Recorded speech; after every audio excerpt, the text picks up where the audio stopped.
Hi, this is Sandy Jo from rhinestonetemplates.com, and I'm just going to do some real basics here on the Funtime Scrapbooking 2014 program. I have some friends that just got the program, so I kind of want to give them a little look around and show them some of the tools and different things so they can start working and getting navigating going on the program here. So when you first load up your program, this is the screen that you're going to see when it first shows up here, and you can either open an existing document right here, you can go to tutorials, or you can create a new document. I'm going to create a new document. Then my paper size shows up right here, and you can make this whatever size you want it to be. You can just go through here and change these numbers if you want to, but you also need to choose if you want to be in inches, centimeters, or millimeters, and I go into inches. So what I'll have when I do that is I'll have an 11 by 8.5 sheet here, but we can change the size any time that we want to too. So I'm just going to leave that as that, but I want you to make sure and check the inch box right there, and then it opens up the program. You have your color palette over on the far side over here that it opens up, and you can go through here and it can show you different tips. You just hit next tip if you want to see the next one and the next one, and it'll kind of go through and show you a lot of different things about the program or things you might want to know. The shortcuts here, it shows the shortcut, you know, that you'll see the HTML help up through here, or you can just press F1 if you want to get help with anything at all. So I close that out, and you could hit the red X or the close, or you could just keep going through the tips if you want to as well. Our color palette shows up over here, and we can just drag that underneath these areas. Just put your mouse on it, hold your mouse down, and you can move that around wherever you want to move it to. And the color palette, what this is it actually is what we're going to use to be changing colors, and just the real basics of it. This B is for a brush, which means our fill color, and the P is for the pin color, which is the outline color. And when we make something, if we ever magnify it and we see that there's a different color around the object other than what we made it, it's because it has a pin color on it, and the pin color will always show up in this box. The brush color shows up in this box. You can change the brush color by just hitting this right here. The pin color, you can right click on your mouse and then, or on the object, right click on it if you have something on your screen, and then come over and grab a color and then right click on that color. So, or actually just click on the object and then right click on the color, and that puts your pin color a different color. But when you're sending stuff to your cutter, make sure you look to make sure there's not a pin color around your object, because it's going to cut it. It's going to pull up that color for the object in the cutting panel. So if you have, you know, say a design that has, say, the lime green and a salmon color, and you go to look at your colors, but you see there's a black in there, magnify, which is the magnifiers down here on the left hand toolbar, is the big magnifier with the plus. Hit that, and then you can click on your screen too, and every time you click, it magnifies more. You can really bring that in and magnify it and see if there's a pin color that's black, and if it is, just go ahead and click up here or click down here and that red X, and that will take the pin color away from the product that you have on your screen. You'll want to go ahead and select it with the select button up here. You want to go ahead and select the object and then hit the take away the pin color with the red X or the X up in this area right through here. These are the colors that you can choose. You can also later on I'll show you how to add your own colors in if you want to into that toolbar there too. In order to make your screen, if you've enlarged something, you need to make it smaller. Come down to your bottom toolbar down here, and this actually has a it'll take you out and it'll make your image smaller on your screen. So if you need to zoom back down, that will go ahead and make it smaller for you. Let's see, where else should we start here? The bottom toolbar, as long as we're down here, let's just go ahead and go down in through here. The bottom toolbar is a wireframe, and wireframe is when you have something. Let's just make a shape here on the with the actual thing here. Let me just make a little, let's go with a circle. And as you can see that right there, I'm going to zoom in and show you that again. It has our green color over here because I have green colored picked as my fill color, but it does have that black pin mark around it. So I have it selected, and I'm going to hit that black pin. You see how that black pin came off? If that black pin would have stayed, and I would have sent this to the cutter and chose green or another color, and if that black was on there, it wouldn't cut. This wouldn't have cut because the black is going to be the prominent color that the cutter would have seen. So you want to make sure this is the color that you really want. So get rid of that pin mark underneath there. But and I'm going to zoom out. I hit my little magnifier down below here, and I'm going to go through, I'm going to right click, and on my right click I'm going to go to duplicate, and I'm going to go ahead and duplicate that one over just a little bit, and let's make it a different color here so we can see it, and the pin mark is off that still because I have that mark down below. So if I want to see, sometimes you have a product that comes in that you really need to look and see what the lines look like before you actually want to rhinestone it. And this program too, I know it's a little different conformity of files opposed to somebody who works with a silhouette file or the designer edition files that might be working with some of those files. This works with the EPS and the SVG files when you import them in, but sometimes, or AI files and PLT files and a few others, but if you want to sometimes see what really a design looks like, you come down to the W, which is wireframe. It takes all the color away and it just shows you the real lines that you have right there. So that's what that W is down there. And the rhinestone that you have down here, this is going to bring up your transformation bar. And the transformation bar is actually where all of our rhinestone magic happens. And we'll go over that in just a little bit. I'm going to go ahead and get rid of that so we can come back a little bit later to that. And like I said, I'm just going to go over some real basics to kind of get you guys started in playing. And then, I'll just make a lot more videos here as we go. I'm going to be heading on vacation here soon, but I just want to give you guys something to start playing with and working with so you can kind of get some stuff going. Your vectorizing tool is over here if you want to do some auto vectorizing. I also want you to go on YouTube and look under Rhinestone Monkey, and any of my videos that I have for WinPC 2010, WinPC 2012, or 2014, anything that talks about making a JPEG into a vector file, that can all be done in this program. So watch some of those videos because you have a lot of the same tools that you have in some of the other ones, but the bigger program you get and the more expensive program in the SignMax software here that you get has more bells and whistles. This one is the new, like I said, the new Scrapbooking 2014, so it has quite a few of the bells and whistles. So look at the 2010 and 2012 things, and you'll be able to see by your toolbars the difference between the two. But I think you'll find an awful lot of information in through there too. But that's how you do the vectorizing. If you want to do some freehand drawing, that is over on the right hand side here, and it brings up our freehand line here, and play with your tools. This is what you would do for the drawing. There's also erasers, and you can also make it in different colors and do calligraphy and stuff, but I'll just pick this middle one and just kind of show you.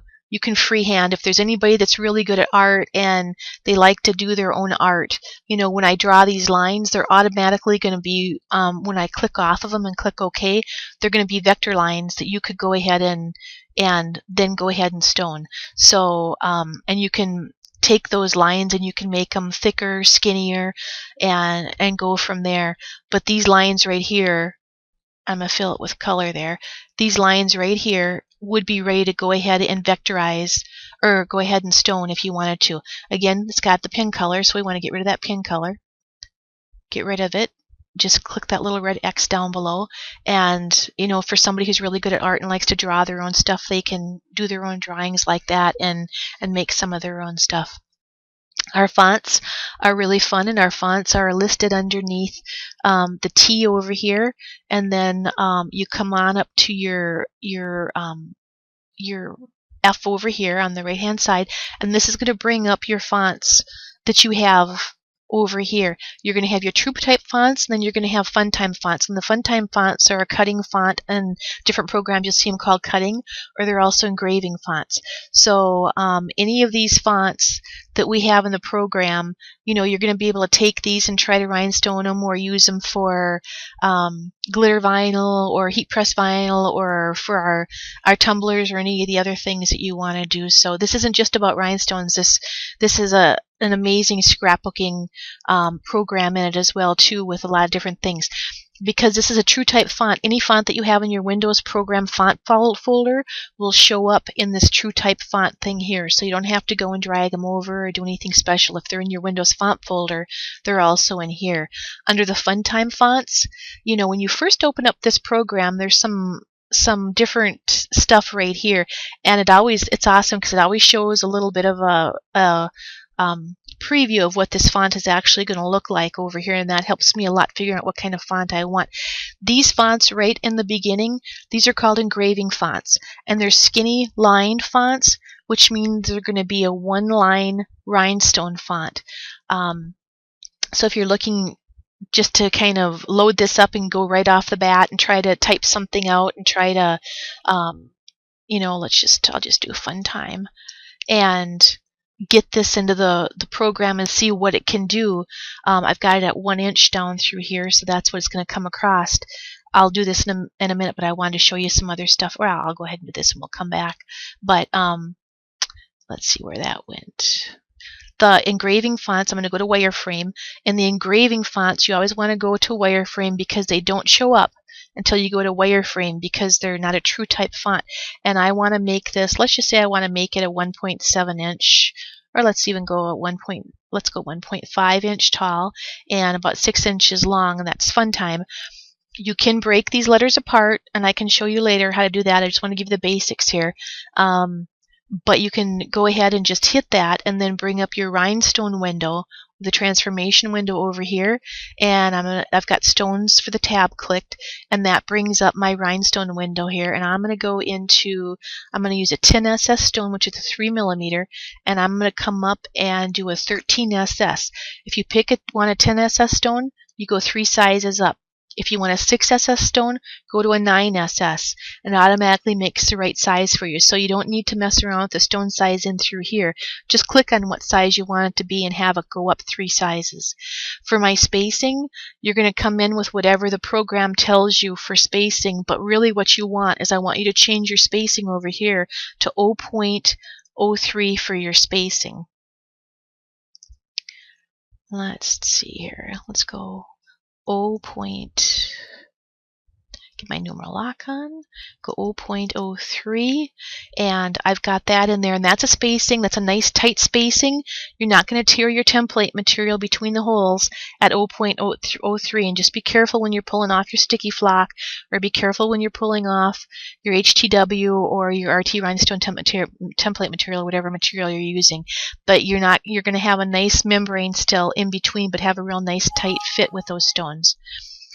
Then go ahead and come down to this area down through here, and I like to erase my original line. If you don't want to erase your original line and you want your original line still there, then just unclick that, and that will get rid of the original line. But I want to erase it, and so what I'm going to do is I clicked apply down on the bottom, and that is to me, that's a really nice fit right there. I might move this over, and I'm going to probably move this over right here and move this up a little bit, but you know what, that's a pretty good spacing and a pretty good way of doing it. I'm going to come out of wireframe so you can really see what it looks like there. And at this point, these are all separated out. You could go ahead and grab the F and just move it over just a little bit closer and kind of work with your kerning a little bit on your fonts. So let's go back up to the fonts again, go to the T, and go to the F up on top. So this is under the Funtime, and that's where you want to go into wireframe so you can see those. And there's a lot of fonts that SignMax gives us that we can use through here, but you're also going to pull up your TrueType fonts over through here. There are a couple of Rhinestone fonts already built into our program, and I'm just going to go up under the R's and see where they are. And I love the fonts that we get with this program. There's so many awesome fonts in here that are so easy to be able to take and work over. Okay, we've got a Rhinestone Comic font. This one is built into the program. And then we've got a Rhinestone Helco, it's called. And that's a single line one. So we've got an outline one, that one. and then we've got this one. And those are some that are already rhinestoned out and ready to go. What you're going to want to do is, size it up to make sure that the size is the size of the stone that you're going to want to use, in that program. But that's a little bit how you get to your fonts and how you kind of work with it. If you make a font and it looks really funky, that means you just need to enlarge that font because it's got 2, 3, 4, 5, 6 lines of stones or something. As long as you have your spacing correct, for the stone spacing at the 0.03, and if you get something that looks really funky when you're done, it just means that you can't always say, I only want that font to be a 1/2 inch and pick any font, and any font that's going to look good at a 1/2 inch. You need to find out what fonts work well at different sizes, and then learn kind of how to use those with the tools, and you'll get there. You'll figure that out. But if something, like I said, looks a little funky and it's messy, enlarge it a little bit. See how you can kind of move your letters around a little bit. See how you can kind of work with it, design a little bit differently for it. There are, on this transformation bar I showed you on some of the other videos, I want you to go back and look at the other Funtime videos, how to work with some of these, which are really, really fun. But I want to, like I said, just kind of give the basics today to kind of get you guys off in the right direction. When you want to import a file, because you're ready to go and you want to see how something is going to stone, you go to import, and then are you going to import a SVG, a DXF, or an EPS-AI file, or a PTL? A WinPC file will be down underneath here. And normally the files that we're going to import are going to be our SVG or our EPS files. If you bring a picture in, you can't stone a picture. You have to vectorize and turn that picture into a vector format in order for it to stone. So the most two common ones are going to be these, and if you bring something in that's a picture that you need to vectorize it, you'll be bringing an image, a JP or a bitmap. The difference between a bitmap and a vector is a bitmap and a JPEG is done with pixels, like a photograph. It's all dots. When you turn it into a vector with a EPS or a SVG, you're actually turning those dots into lines so that our stones can follow those lines really, really nice and really straight. If you've ever seen someone make a horse's head or something and it's really uneven and real jagged, it's because they've got a really jagged line to start with. And if they have a really jagged line to start with, they're going to have a really bad jaggedy line. So however good your lines are straight when you start with a vector, if it's a good vector, and there are some bad vectors out there, but if you start with a good clean vector, you're going to have extremely good straight lines, in your product too. So that's a little bit about the fonts. And the bringing in, importing in. When you export out, you go to export and say I want to export, go to my select, I'll select this right here. If I want to export, I go to File, I come down to Export, I click that, and that's going to ask me then how do I want to export it out. Always make sure, I put my stuff in Documents, you can put it wherever you want to, but make sure that you choose how to the file that you want to export out. I export out everything in an EPS file so that I can take it into Corel or any other program and make it into whatever type of a SVG or whatever type of a file that I want to. If you save something as a WinPC file, and you can do that too by coming up here, and if you just click Save or Save As, it'll save it as a WinPC file. Then you can only open that file in your Funtime program. You're not going to be able to use it in any of your other programs. So if you export out as an EPS, you're going to be able to save it and work with it and even share it, with somebody else as a EPS file and get much more use out of it. You'll be able to take it in Flexi or Illustrator or any of the other programs that you might have. Let's see here. There's a lot of tools here that you can hit print. You can print straight from, if I was going to make a memorial shirt or something and I had a picture I brought in and put some wordage on it for a garment order or something, you can, take this area and, bring it down into your box down through here and go ahead and print that off. Just make sure that whatever you print off, you need to, if it's for a transfer, like using JPSS or JetPro Soft Stretch or any of the other products for transfers on white shirts, that you take and you mirror everything first. And you can come up in through this area right here, and it brings up another transformation bar. And in this bar, you have many different little transformation tools that you can play with. You can take fonts and different things and make them italic and slant them as much as you want. Rotation is right here.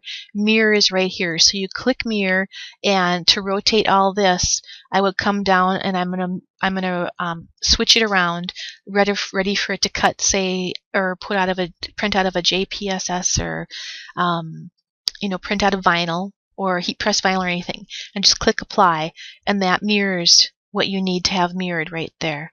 Under our setting toolbar, let's go to setup here, and actually let's go to page. And if I want to make my page bigger, than what I suggested when I first opened it up, you can also change here between inches and millimeters if you want to.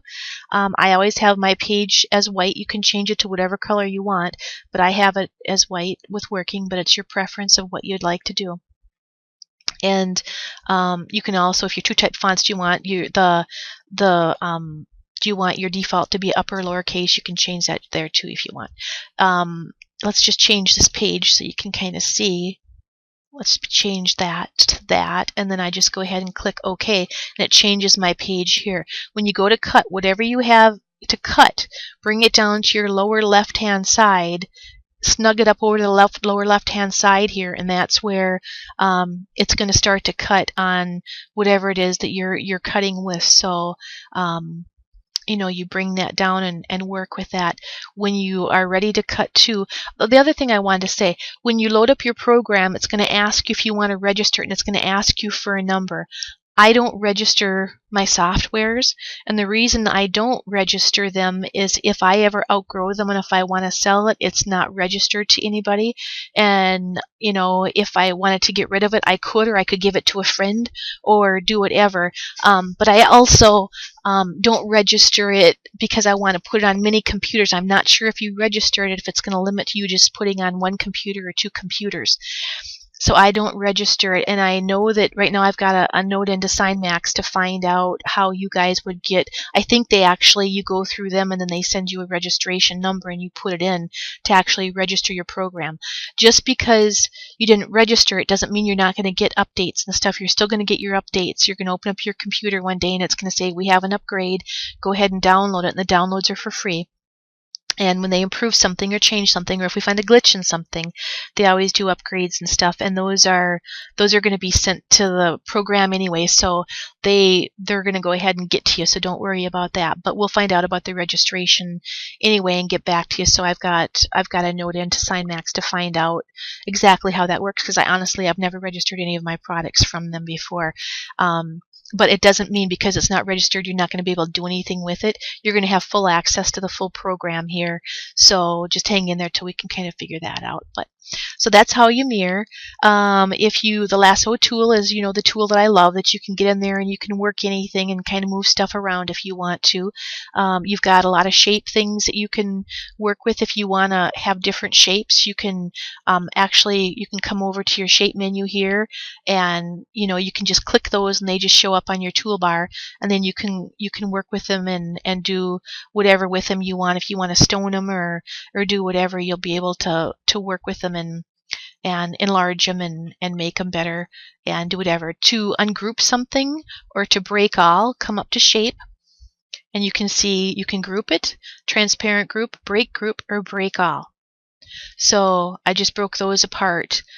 Actually I did those all together, so those aren't going to be broken apart. But if I had this right here, like that's grouped right there, if I wanted to, or actually that's not grouped. If I wanted to come in and say group that, so I wanted to enlarge it or something and I didn't want it to distort the circles at all, then just go ahead and group and grab either this corner bar or this corner bar. Those are the only two corner bars that you can not distort the circles. So grab that one or that one, and if you want to move it in circular, just bring down in this left hand corner and just keep your little arrow on there and wait till it gets that circle thing, and you can actually twist and turn that however you want that to be. So, and then you just let go of your mouse. You keep your left hand finger or finger on your mouse so that you can use that to rotate that and do whatever you want to do with that particular thing.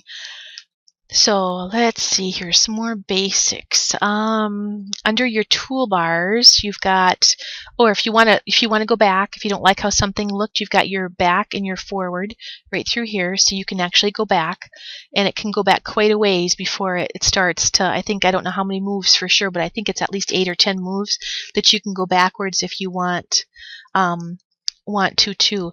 When it comes time to actually send your work to your cutter, you've got down through here is where you click, and I don't have my cutter hooked up right now, so I'm getting that little message, but this is where it's showing all the colors that I have on my screen, and we can color select what we want to cut. So I'm going to go ahead and just select my salmon color, and as you can see, nothing else shows up except for this right through here.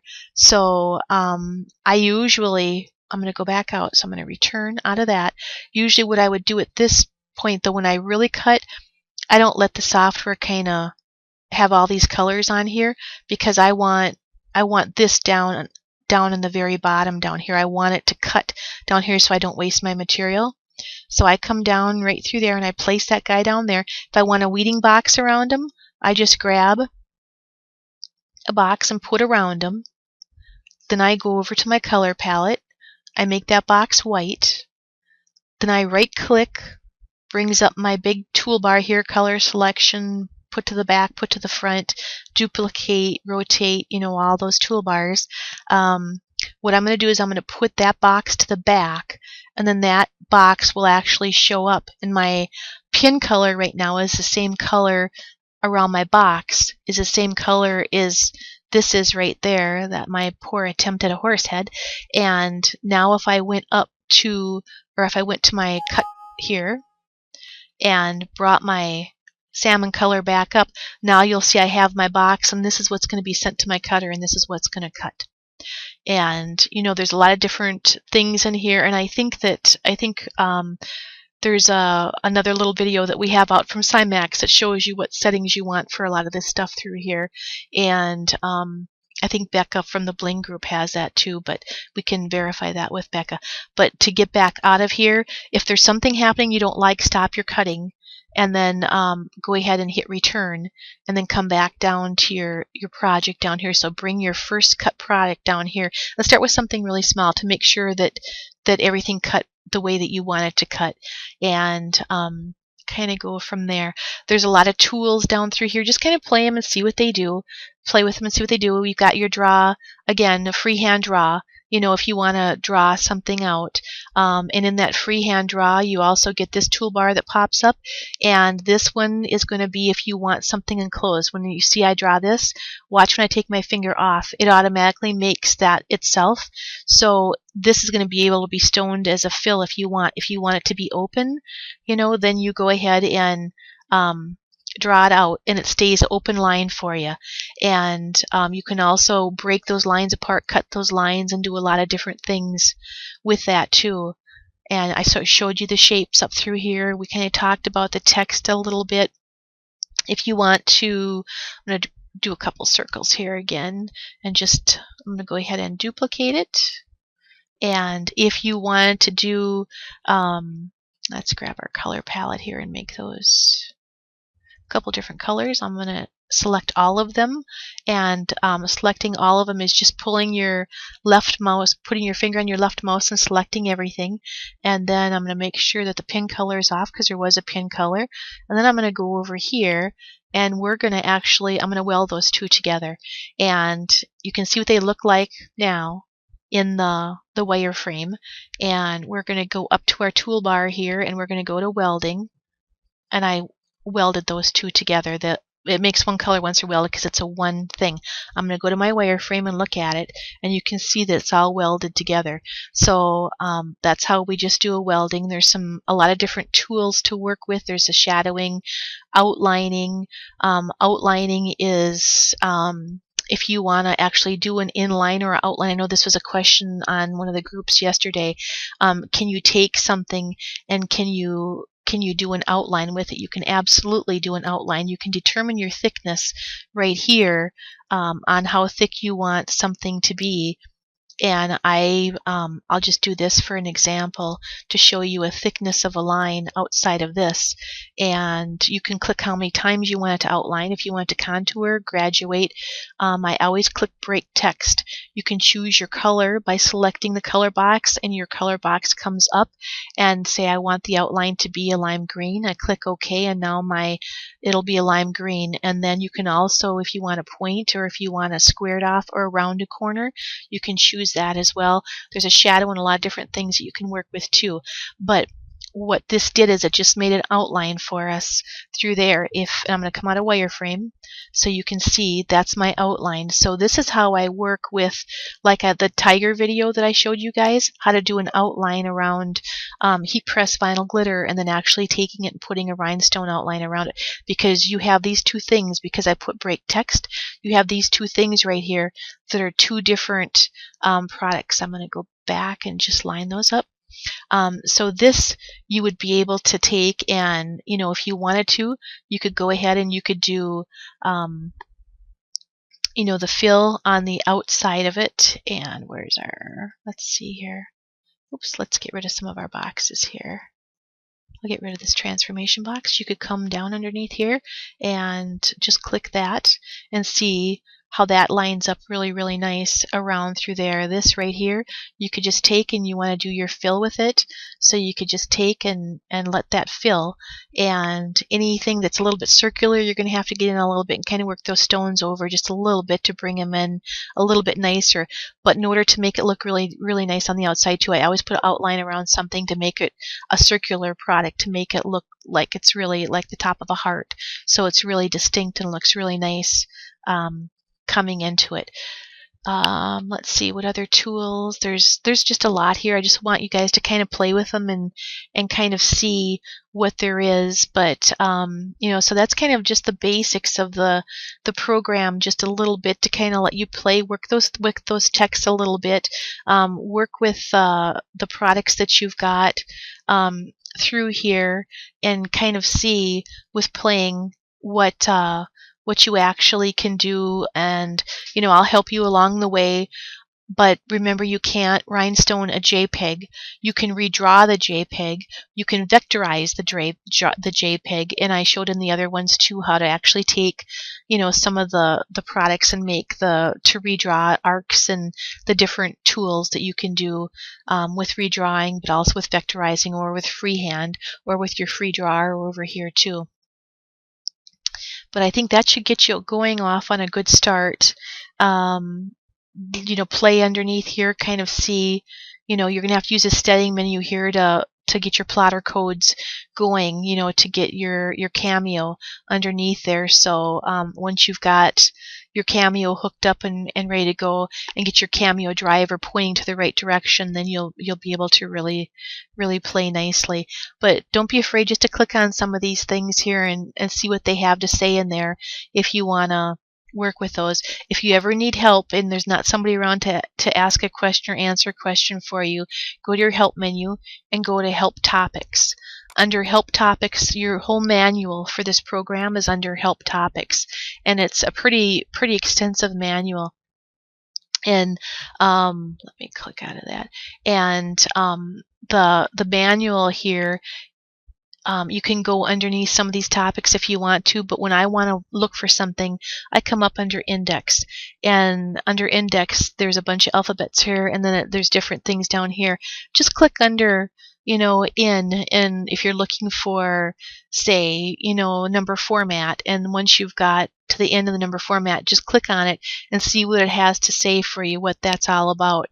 Or if you're looking for reducing an image, you go to R and go to reduce image, and then there's a good pictorial here that tells you how to reduce an image. And if you ever get caught into a situation where you're looking to do something and you just can't quite figure it out, just go in and try to see if some of that information isn't in the manual here for you.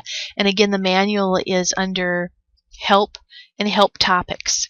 And there's also a lot of videos out there that I've made and other people have made too, so don't be afraid to reach out and ask for some help. And with all of us that are using this program now, we'll all be able to help each other. But remember to vectorize. You're going to hit the vector, the going to the auto vector over here. You also have a what you see is what you get tool over here, and I think that's in a lot of the programs now. So that's another way of kind of doing your tracing and stuff too, is what you see is what you get. But I think that's a pretty good little start off for you guys, and if you have any questions, just let us know as we all get it and we can work with it, and we'll all just kind of help each other through the program, and get the Cameo set up in there. And once that's set up, then I can help you with the software itself and go from there. So again, this is Sandy Jo at rhinestonetemplates.com. Make sure and visit our website, please. We have some really good high grade low lead Korean stones on our website. We sell hot fix stones and a lot of other products, template material. I'm a sticky flock distributor, and HTW and RT rhinestone template material. A lot of other stuff too. So just visit our downloads and things, and I'll be happy to help you with the software. I love this software, so if you need any help, just let me know. And I can't wait to see some of the creations that you guys do with it.